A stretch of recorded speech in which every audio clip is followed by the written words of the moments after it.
السلام علیکم خواتین حضرات، آج منگل ہے اور آج کا پروگرام ہم کرتے ہیں ڈاکٹر نوید شہزاد کے ساتھ۔ ڈاکٹر نوید شہزاد ہمارے ساتھ اسٹوڈیوز میں تشریف رکھتے ہیں، آپ خوش آمدید کہتے ہیں۔ تھوڑا سا تعارف ایک دفعہ پھر سے کراتا چلوں ڈاکٹر نوید شہزاد کا۔ ڈاکٹر صاحب ہمارے ساتھ یعنی کہ یہاں diabetics institute Pakistan 71 jail road Lahore میں بطور ڈائبٹیز کنسلٹنٹ کام کر رہے ہیں اور ساتھ میں اینڈوکرینالوجی کی فیلوشپ کر رہے ہیں میو ہاسپٹل میں۔ تو پیشنٹس جو ہیں وہ ایک جو نیا سینیریو جیسے جیسے وقت بدل رہا ہے تو ڈائبٹیز ایک سمجھ لیجیے کہ جز ہے اینڈوکرینالوجی کا۔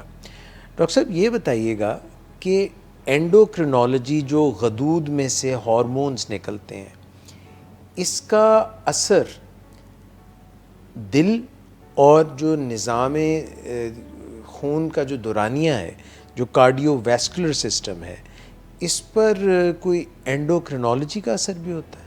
دیکھیے، جو کارڈیو واسکولر اینڈوکرینالوجی یعنی کہ دل سے ریلیٹڈ جتنے بھی امراض ہیں اس میں اینڈوکرینالوجی کا کیا رول ہے، یہ ایک بہت بڑا سبجیکٹ ہے اپنے اندر، اور اس کی اہمیت اس لیے بھی ہے کہ جو ہے آنے والی جو دل کے مسائل ہیں جس کی وجہ سے خدا نخواستہ کسی کو دل کا مرض لاحق ہو جانا ہے، جیسے انجائنا، دل کی درد کہہ سکتے ہیں، دل کا اٹیک ہو جانا، یا رگوں میں جو ہے وہ کیا کہتے ہیں شریانوں کے اندر چربی کا جمع ہو جانا، تو یہ سارا پارٹ جو ہے وہ اینڈوکرینالوجی کے اندر آتا ہے۔ اور اس کی اہمیت اس لیے بھی ہے کیونکہ آپ یہ دیکھیں گے کہ اگر کسی مریض کو ڈائبٹیز کا مرض لاحق ہوتا ہے تو اس کو عام بندوں سے زیادہ 2 ٹائم زیادہ چانس ہوگا کہ اس کو دل کا مسئلہ لاحق ہو سکتا ہے۔ اور لٹریچر میں یہ بھی کہتے ہیں، تحقیق میں یہ بھی کہتے ہیں کہ اگر کسی کو ڈائبٹیز 40 سال سے پہلے ہو جائے تو اس کا 6 ایئر ایوریج جو ہوتے ہیں، 6 سال جو ہے اس کا ایوریج جو زندگی کا سپین ہے، مطلب جو زندگی کا دورانیہ ہے، وہ 6 سال کم ہو جاتا ہے۔ اوکے۔ تو اس لیے جو ہے وہ کارڈیو واسکولر اینڈوکرائنالوجی کے اندر ہم جو چیزیں مینلی وہ دیکھتے ہیں کہ ہمارے جسم میں جو کولیسٹرول ہے اس کا کیا افیکٹ ہے دل کی بیماریوں کے اوپر، اور ساتھ میں ہم یہ ہے کہ ڈائبٹیز جن مریضوں کو ہوتی ہے ان میں ہم دل کے مسائل کو کیسے ٹھیک کر سکتے ہیں، اور جو نئی جو جدتیں آ رہی ہیں اس کو ہم کیسے اپلائی کر سکتے ہیں تاکہ دل کا مرض کم ہو اور اس سے لوگوں کو جو ہے وہ دل کے مسائل جو ہے اس سے بچنے میں مدد فراہم کی جا سکے۔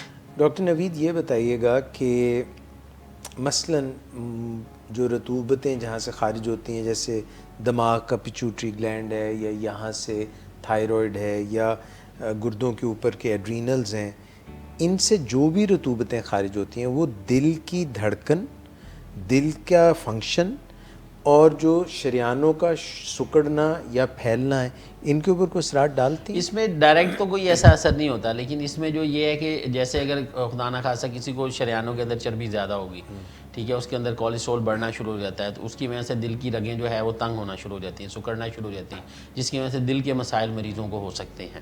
اس کے علاوہ بہت ساری ایسی جو ہے ہمارے اینڈوکرائن کے اندر بیماریاں ہیں جس کے اندر بلڈ پریشر زیادہ ہوتا ہے مریض کا، تو وہ رطوبتوں کے زیادہ خارج ہونے کی وجہ سے ہوتا ہے، اس میں جو ہے وہ دل کے مسائل ہو سکتے ہیں، لیکن ایسا کوئی ڈائریکٹ نہیں ہے کہ یہ دل کی دھڑکنوں کو کنٹرول کرتے ہوں۔ وہ زیادہ تر جو سسٹم ہے وہ فائٹ اور فلائٹ والا سسٹم ہے، جو کہ آٹونومک سسٹم، اس میں سمپیتھیٹک اور پیراسمپیتھیٹک سسٹم ہے، وہ زیادہ کنٹرول کرتے ہیں، لیکن کیونکہ جو ہے وہ دل جو شریانے ہیں ان کا بنیادی طور پہ سکڑنا جو ہے وہ دل کے امراض کا سب سے زیادہ باعث بننے کی وجہ ہے، تو اس لیے اینڈوکرائنالوجی کے اندر ہم اس چیز کو زیادہ دیکھتے ہیں۔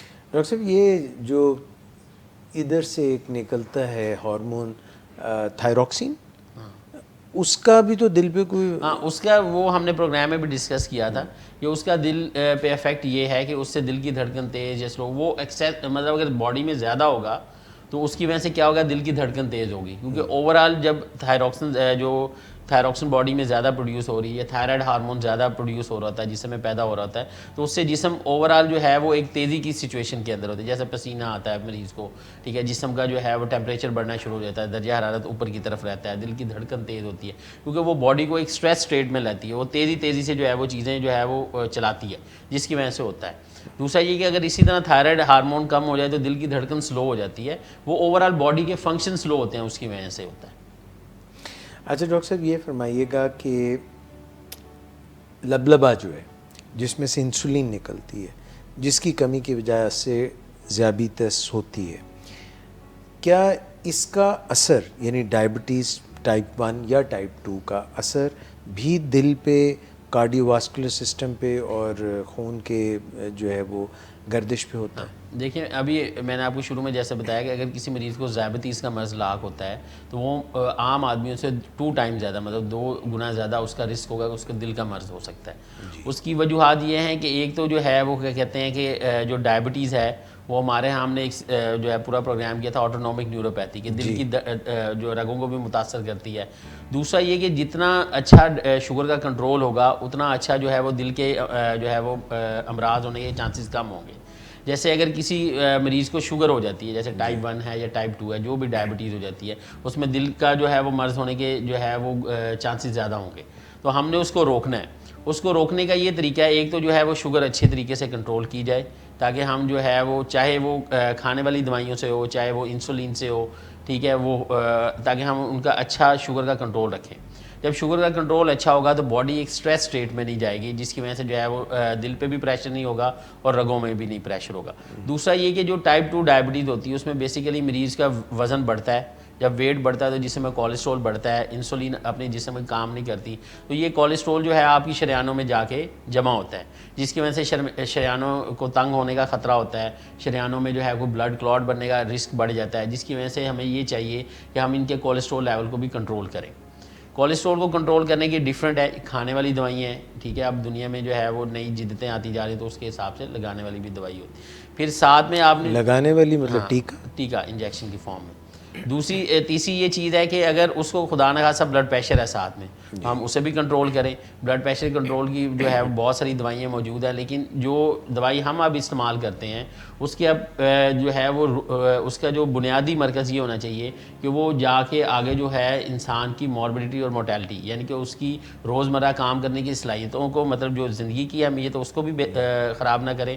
اور جو انسان کی جیسے میں نے بتایا کہ اگر جو جس کو ڈائبٹیز 40 سال سے پہلے ہو جائے تو 6 سال اس کی ایوریج جو ہے زندگی کا دورانیہ کم ہو جاتا ہے. تو ہم ایسی دوائیں جو ہے استعمال کرنی چاہیے جس سے اس پہ کوئی افیکٹ نہ پڑے یعنی کہ وہ عام نارمل آدمی کی طرح اپنی زندگی کو جیے. تو اس میں دوائیں جو ہے پہلے جب ہم کسی چیز بیماری کا علاج کرتے تھے تو ہمارا یہ ہوتا ہے جیسے شوگر کا علاج کرتے تھے تو ہمارا یہ مقصد ہوتا تھا کہ ہم شوگر کو کنٹرول کریں HbA1c کو نارمل کریں. اب ہم دنیا میں جیسے جیسے جو ہے وہ سائنس ترقی کرتی گئی اور ڈائبٹیز کی علاج بھی بہتر ہوتا گیا تو اب ہم یہ کہتے ہیں کہ ایسی دوائی ہو جو کہ دل کو بھی جو ہے وہ کیا کہتے ہیں خرابی سے بچائے اور ساتھ میں گردوں کو بھی بچائے. جب آپ کی چاروں چیزیں پوری ہو جائیں گی تو زندگی کا جو ہے جو دورانیہ ہے وہ نارمل لوگوں کی طرح ہوتا جائے گا جن لوگوں کو یہ بیماریاں نہیں ہیں. تو ایسی دوائی استعمال کرنی چاہیے. پھر یہ ہے کہ اگر کسی کا کولیسٹرول بڑھ جاتا ہے یعنی کہ چربی جسم میں بڑھی ہوئی ہے اس کو کنٹرول کیا جائے اور اس کو اچھے طریقے سے کنٹرول کیا جائے. پہلے لوگ یہ سوچتے تھے کہ یہ جو کولیسٹرول ہے یہی ساری فساد کی جڑ ہے یعنی کہ صرف جسم میں جو کولیسٹرول کو کم کریں تو باقی چیزیں کم ہو جاتی. اب جو نئی 2019 میں جو گائیڈ لائنز آئی ہیں جو انہوں نے جو ہے یہ یورپین سوسائٹی آف کارڈیالوجی نے ایشو کی ہیں اس میں وہ کہتے ہیں کہ جسم میں ایک ڈفرینٹ قسم کے لپڈز ہوتے ہیں جس میں اچھے بھی ہوتے ہیں اور برے بھی ہوتے ہیں. تو جو بیڈ لپڈز ہیں اس کو ہم LDL کہتے ہیں. اگر وہ زیادہ ہوتے جائیں گے تو دل کا مسئلہ ہونے کے چانسز زیادہ ہیں. اگر وہ کم ہوں گے تو اتنا ہی کم ہے. اس طرح جو اچھے لپڈز ہیں یعنی کہ جو جسم کے لیے بہتر ہیں وہ HDL اس کو کہتے ہیں اور وہ جتنے زیادہ ہوں گے اتنا وہ جو ہے انسان کو فائدہ دیں گے. تو اب ہمارا جو ٹارگٹ ہوتا ہے وہ LDL اور HDL ہوتا ہے کہ ہم LDL کو جتنا نیچے کی طرف لے جا سکیں اتنا بہتر ہے. کولیسٹرول سے یہ زیادہ اہمیت رکھتا ہے زیادہ LDL اہمیت اور رکھتے ہیں. HDL اب زیادہ اہمیت رکھتے ہیں کولیسٹرول کیونکہ بنیادی طور پہ یہ سارے آگے سے کولیسٹرول سے بنتے ہیں ٹھیک ہے. جیسے جیسے آپ ان کو کم کرتے ہیں تو اوورآل جو ہے وہ جسم میں چکنائی کا جو توازن ہے جب وہ بدلتا ہے تو کولیسٹرول آٹومیٹیکلی کم ہونا شروع ہو جاتا ہے. کسی دور میں لوگ صرف کولیسٹرول کی رپورٹ دیکھتے تھے وہ کہتے تھے آپ کی 250 ہے 300 تو آپ اس کو ٹریٹ کریں. اب جو انہوں نے اسٹڈیز میں یہ دیکھا ہے مطلب جو تحقیق ہوئی اس میں انہوں نے دیکھا کہ LDL جو ہے اور HDL ان کو ٹارگٹ کیے جائے تاکہ انسان کی زندگی جو ہے وہ بہتر ہو اور اس کے دل کے امراض لاحق نہ ہو. ڈاکٹر صاحب کیا کوئی ایسی دوائیاں ہیں جو کولیسٹرول کو نہ چھیڑ رہی ہوں کم نہ کر رہی ہوں صرف LDL کو کم کر رہی ہوں اور HDL کو بڑھا رہی ہوں؟ کوئی ایسی ادویات ہیں؟ اچھا جو ہم اسٹیٹن دیتے ہیں مطلب جو ہم کولیسٹرول کم کرنے والی چربی پگھلانے والی دوائیاں دیتے ہیں وہ 20 سے 60% اوورآل کولیسٹرول کو کم کرتی ہیں جس میں LDL کو زیادہ کرتی ہیں HDL کو. لیکن اب یہ ہے کہ وہ کہتے تھے کہ کسی زمانے میں کہ اگر ایک مریض کا 100 سے کم ہے 100 سے کم LDL ہے تو وہ سیف زون میں ہے. اب وہ کہتے ہیں کہ نہیں اب 70 سے کم ہونا چاہیے. اگر آپ کا ایک دوائی سے اچیو نہیں ہوتا مطلب ایک دوائی سے نہیں ہوتا تو آپ دوسری ایڈ کریں.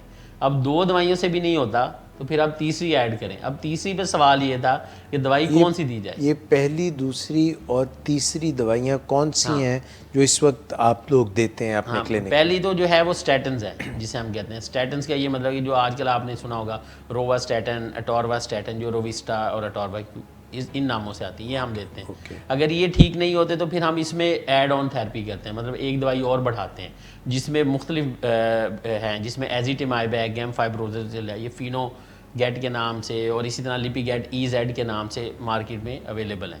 تو یہ دیتے ہیں. اگر ان سے بھی ہمارا ٹارگیٹ اچیو نہیں ہوتا، یعنی کہ LDL 70 سے کم نہیں ہوتا، تو پھر اب جو دنیا میں ایک نئی دوائی جو ہے جو اب یوز بھی ہو رہی ہے امریکہ کے اندر، وہ PSK9 انہیبیٹرز ہیں. یہ کیا کہتے ہیں، یہ ٹیکے کی صورت میں ہوتا ہے، جیسے جو ہے وہ جلد کے اندر لگتا ہے، جیسے انسولین لوگ لگاتے ہیں اسی طرح ہوتا ہے. یہ 2 ہفتے یا 4 ہفتے بعد جسم میں لگتا ہے اور یہ افیکٹو ہے، جس کی وجہ سے LDL لوور سائڈ پہ رہتا ہے اور جس کی وجہ سے انسان کی جو کیا کہتے ہیں، ایک تو خون جو ہے نارمل خون کی جو ہے رفتار کو ٹھیک رکھتا ہے، دوسرا چربی کو نہیں بڑھنے دیتا، جس کی وجہ سے دل کی بیماریاں نہیں ہوتی. تو ڈاکٹر صاحب کب تک امید ہے کہ پاکستان بھی یہ ٹیکہ پہنچ جائے گا؟ یہ تو آپ دیکھیں. اچھا یہ فرمائیے گا کہ یہ کتنا ضروری ہے کہ ان کی مقدار، ان چربیوں کی جو آپ نے نام لیے ہیں، یہ خون میں کم سے کم رہیں، ورنہ یہ کیا تکلیف کا باعث بنتا ہے؟ اچھا اگر کسی کا جو ہے وہ اچھے اور برے لپڈس جو ہے وہ اگر ان کا بیلنس اوپن، جیسے LDL زیادہ ہے اور HDL کم ہے، تو اس کی وجہ سے جو ایک تو جو ہے وہ کیا کہتے ہیں دل کا اٹیک ہونے کا خطرہ ہے، دل کا مرض ہو سکتا ہے. ٹھیک ہے. دوسرا یہ کہ اس سے جو ہے فالج کا اٹیک ہو سکتا ہے. جو ہماری پاؤں کی شریانیں ہیں ان کے اندر خون کی رفتار رک سکتی ہے، جس کی وجہ سے پاؤں کے اندر جو ہے کیا کہتے ہیں جس کو پیریفرل واسکولر ڈیزیز کہتے ہیں وہ ہو سکتی ہے. ہماری نسیں اور ڈائبٹیز میں کیونکہ آلریڈی مریض کا پاؤں کا سن پن ہوتا ہے اور اس کو کوئی چیز محسوس نہیں ہوتی، اور ساتھ میں اگر خون کی سپلائی بھی نہ ہو تو خدا نہ خواستہ اگر کوئی زخم بنتا ہے تو اس میں پاؤں پھر کاٹنے تک کی نوبت آ سکتی ہے. Very important. ڈاکٹر صاحب آپ نے بہت اچھے طریقے سے احاطہ کیا، اور اینڈوکرینالوجی کا جو دل اور ویسکولر سسٹم ہے، یعنی کہ ہماری وریدوں، شریانوں، نسوں کا جو سسٹم ہے، اس کو آپ نے کوریلیٹ کیا. میں یہ آپ سے درخواست کروں گا کہ ہمارے نیکسٹ پروگرام میں ہم جو بلڈ پریشر بڑھ جاتا ہے اس کو کس طرح سے ہم اینڈوکرینالوجی کے تناظر میں دیکھ سکتے ہیں، اس پہ بھی ایک پروگرام کریں انشاءاللہ. اس میں یہ ہے کہ بلڈ پریشر ہم روٹین میں عام دیکھتے ہیں. ایک اسٹڈی بھی ہوئی، ایک بات بتاتا ہوں چلوں اگلے پروگرام سے. ریویل اسٹڈی تھی جس میں انہوں نے بتایا کہ آلموسٹ پاکستان میں 60-70% ایسے لوگ ہیں جن کا بلڈ پریشر 130 سے اوپر 140 سے اوپر رہتا ہے، لیکن وہ نارمل روٹین میں چل رہے ہوتے ہیں. تو اس لیے یہ بہت، جس طرح شوگر بہت بڑا مسئلہ ہے، اسی طرح بلڈ پریشر بھی بہت بڑا مسئلہ ہے، اور اگر یہ دونوں مل جائیں تو پھر انسان کے لیے زندگی مشکل کی طرف جائے گی. بہت شکریہ ڈاکٹر نوید شہزاد. خواتین و حضرات، آج کے پروگرام میں جو ہم بات کر رہے تھے، امید ہے کہ آسان، سہل اور سمجھ آنے والے طریقے سے آپ کو اندازہ ہوا ہوگا کہ کیونکہ جسم ایک ہی ہے، اس میں جو مختلف ہمارے غدود، اعضاء اور جو سارا نظام ہے وہ ایک تال میل سے چلتا ہے، اور جیسے جیسے سائنس ترقی کر رہی ہے وہ ان کا کنیکٹ پہچان رہی ہے، اور پھر نئے علاج بھی آ رہے ہیں اور نئی بہت سی راہیں ہموار ہو رہی ہیں کہ ہم ایک صحت مند زندگی گزار سکیں. مگر کلوز کرنے سے پہلے ڈاکٹر صاحب، یہ جو ساری آپ نے دوائیوں کی باتیں کی ہیں، تو کوئی طرز زندگی کا بھی کولیسٹرول پہ، LDL پہ، HDL پہ، کھانے پینا، چلنا پھرنا، ورزش کرنا، اس کا بھی کوئی اثر ہے؟ اس کا تو بالکل ایسی ہے کہ جو سب سے پہلی ایڈوائز ہوتی ہے وہ تو لائف سٹائل ماڈیفیکیشن ہوتی ہے. وہ ہر طرح کی ہے، وہ کھانے پینے میں بھی ہے، وہ آپ کی ایکٹیویٹی کے اندر بھی ہے، آپ کتنا چلتے ہیں پھرتے ہیں، کتنا ایکٹیو رہتے ہیں، کوالٹی آف فوڈ کتنا لیتے ہیں. اس کے اوپر ہم ان شاء اللہ تعالیٰ ایک پروگرام کریں گے کہ نیوٹریشنل تھیراپی اور میڈیکل نیوٹریشنل تھیراپی کیا ہوتی ہے اور اس کی کتنی امپورٹنس ہے. اور اسی طرح ہم جب ان شاء اللہ ڈائبٹیز کا پروگرام کریں گے تو اس میں بھی ہم ایک دو ڈسکس کریں گے کہ ڈائٹ کتنی امپورٹنٹ ہے اس کے اندر بھی. تھینک یو ویری مچ. یہ تھی چند باتیں خواتین و حضرات. انشاءاللہ پھر حاضر ہوں گے، آپ کے فیڈ بیک کا انتظار رہے گا. Doctor Naveed Shahzad, thank you very much. خواتین و حضرات، آپ کا بھی بہت شکریہ. انشاءاللہ پھر ملاقات ہوگی. اپنا خیال رکھیے گا. اللہ حافظ.